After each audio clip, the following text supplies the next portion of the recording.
Launched in 2013 by China's President Xi Jinping, the Belt and Road Initiative is a vast collection of development and investment initiatives that would stretch from East Asia to Europe and from South Pacific to the Middle East and Africa.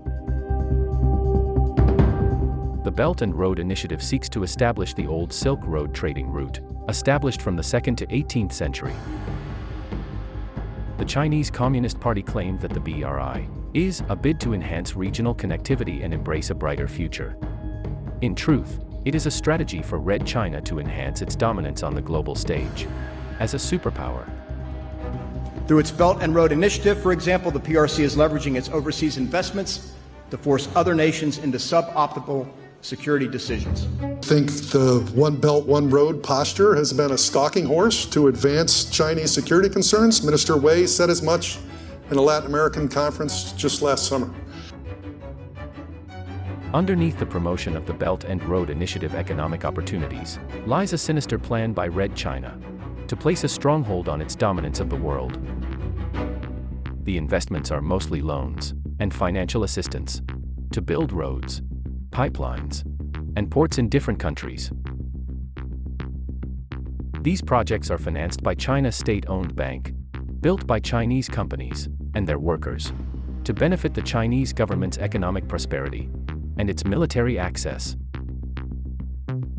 The host countries often default on their loans and relinquish sovereign rights to their national assets, or submit to Red China's demands.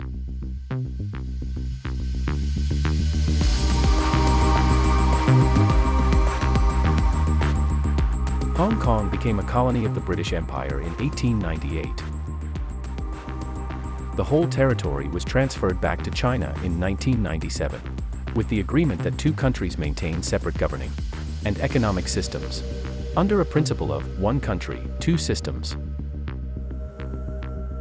Hong Kong is considered to be a key strategic position for the BRI development plan and the gate to Asia for many Western countries.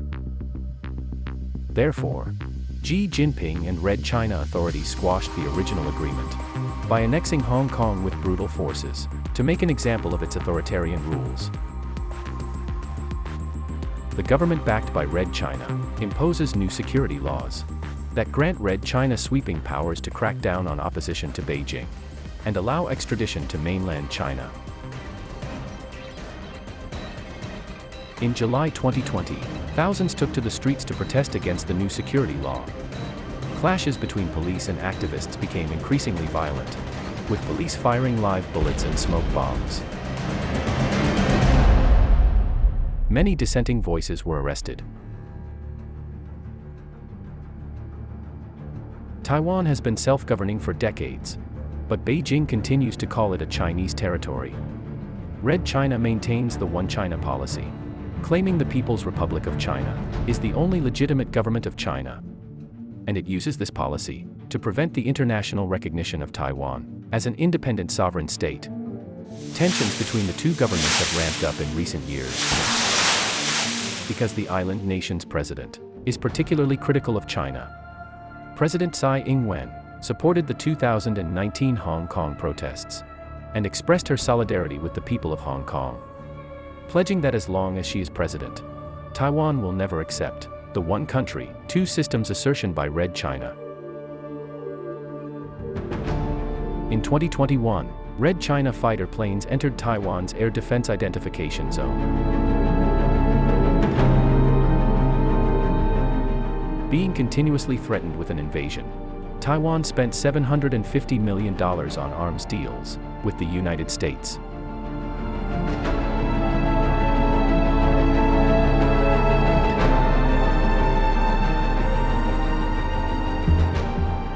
The next strategic region for Red China BRI's development is Southeast Asia.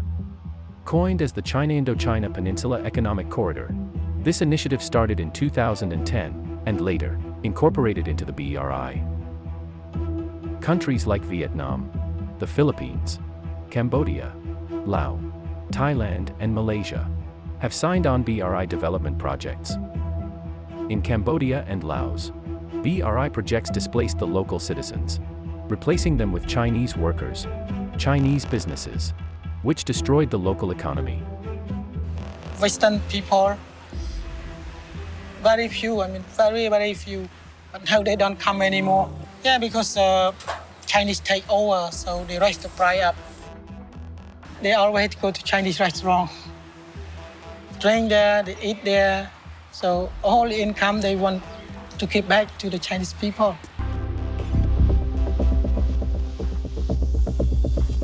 In Cambodia, the sleepy coastal town, Sihanoukville, is one of the major cities on Red China's Belt and Road Initiative. Sihanoukville has seen numerous Chinese casinos opened up throughout the city. Mandarin signage is increasingly replacing Khmer and English signage. Crime in the form of drunken violence and organized crime are increasing. Cost of living and prices went up, which pushed many local people out onto the streets.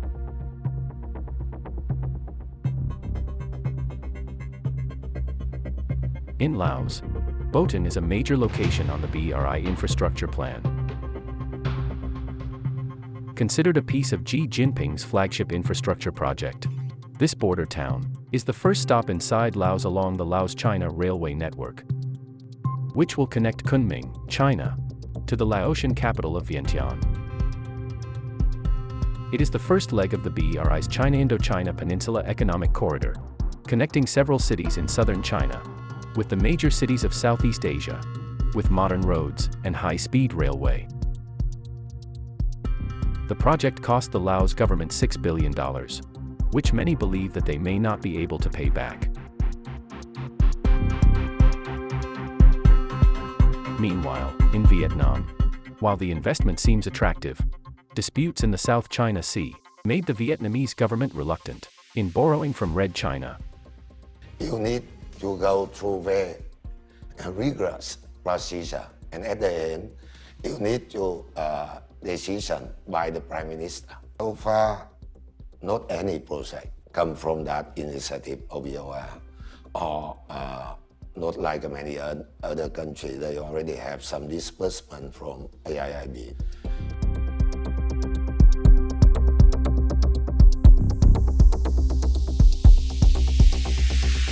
Perhaps the most contentious international water dispute is in the South China Sea.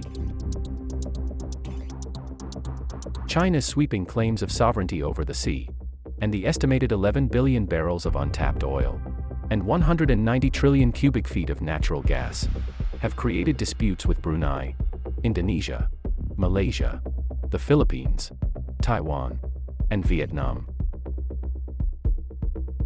As early as the 1970s, countries began to claim islands and various zones in the South China Sea, such as the Spratly Islands, which possess rich natural resources and fishing areas. Satellite imagery has shown China's increased efforts to reclaim land in the South China Sea by physically increasing the size of islands or creating new islands altogether. In addition to piling sand onto existing reefs, China has constructed ports, military installations, and airstrips, particularly in the Paracel and Spratly Islands. Additionally, China has militarized Woody Island by deploying fighter jets, cruise missiles, and a radar system.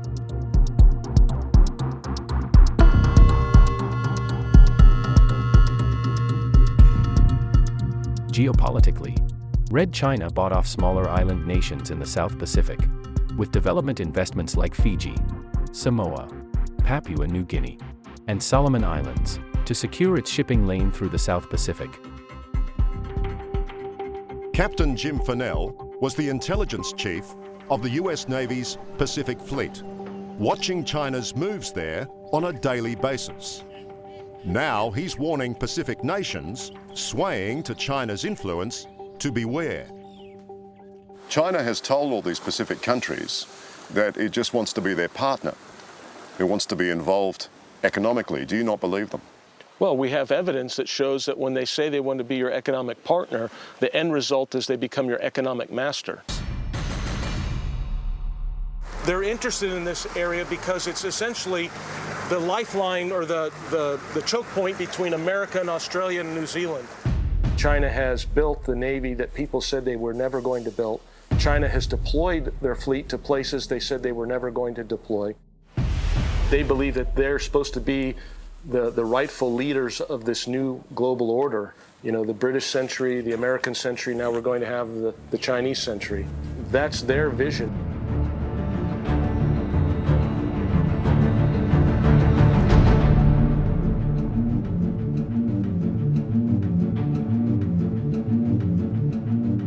The BRI project seeks to re-establish a part of the old Silk Road with the China-Pakistan Economic Corridor. CPEC is a collection of infrastructure projects that claim to rapidly upgrade Pakistan's required infrastructure and strengthen its economy. At the same time, this part of the BRI is meant to establish a shortcut to Red China's 21st century maritime Silk Road. On the surface, it is a simple concept of commerce and an economic dream to underdeveloped countries. In reality, it serves as a debt trap, a trading practice that allows China to gain infrastructure control over poorer countries that cannot afford to pay back the loan. One of the most cited examples of alleged debt trap diplomacy by China is a loan given to the Sri Lankan government by Red China to build the Hambantota port at an annual interest rate of 6.3%. Due to Sri Lanka's inability to service the debt on the port, it was leased to China for 99 years in 2017. On June 2, 2020, Forbes magazine reported that the port of Gwadar in Pakistan is being built for military use with satellite imagery.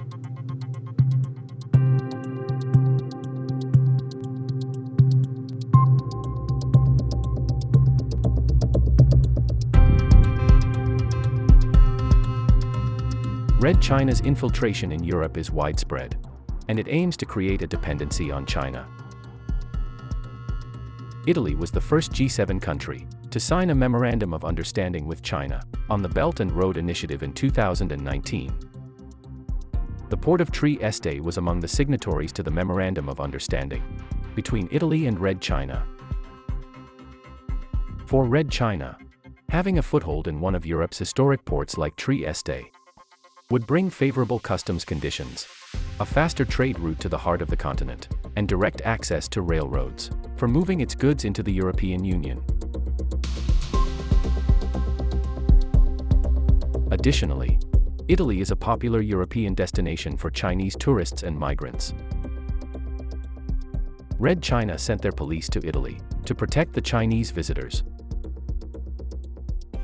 The city of Prato has the second largest Chinese immigrant population in Italy, illegal immigrants included. Chinese quickly learned the local textile trade and began buying and opening small firms, merging those firms, and replacing the older firms owned by Italian families. They focused on fast production of ready-to-wear fashion clothing and employed mostly Chinese workers, who were much cheaper than Italians. Today in Prato, over 70% of businesses owned by foreign nationals are owned by the Chinese. In 2018, during an operation called China Truck, the Italian police arrested 33 people and their mafia boss, Zhang Nizhou. The Chinese mafia control the movement of goods, covering half of Europe throughout Italy, on to Paris, Madrid, and Germany.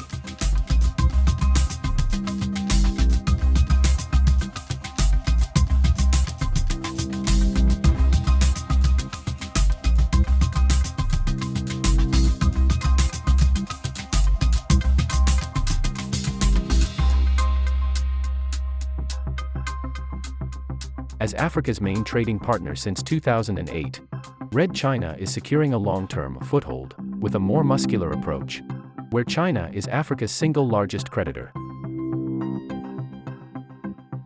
With narrow revenue bases and undiversified economies, there are doubts whether these countries will be able to service their debts, especially against a backdrop of weak commodity prices. Indeed, many African countries have experienced the negative consequences of this strategy. The Democratic Republic of the Congo is a major destination for Chinese investment, especially in mining. Red China holds more than a third of the nation's debt, which stands at about $9 billion. The investments in the DRC, however, are lackluster, while the pandemic slows its economy. In 2019, and then in 2021, the Democratic Republic of the Congo government begged Red China to restructure its debts, so they could borrow some more from other financiers. Uganda is joining fellow African countries, including Ethiopia, Zambia, Chad, and others that are facing debt pressures.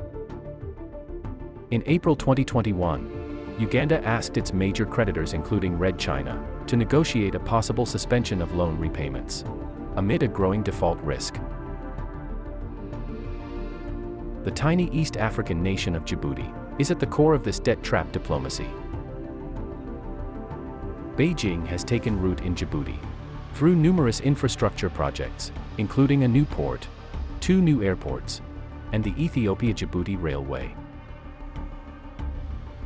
In Djibouti, the Chinese People's Liberation Army Support Base is a military base operated by Red China. It is Red China Navy's first overseas military base, and was built at a cost of $590 million.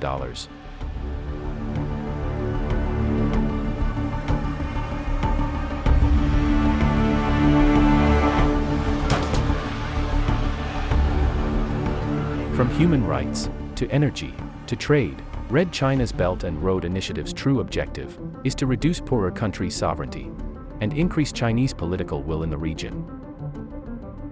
Xi Jinping's vision for Red China world dominance is being realized through his China Dream project and its authoritarian governance model by coercion, manipulation, and economic leverage.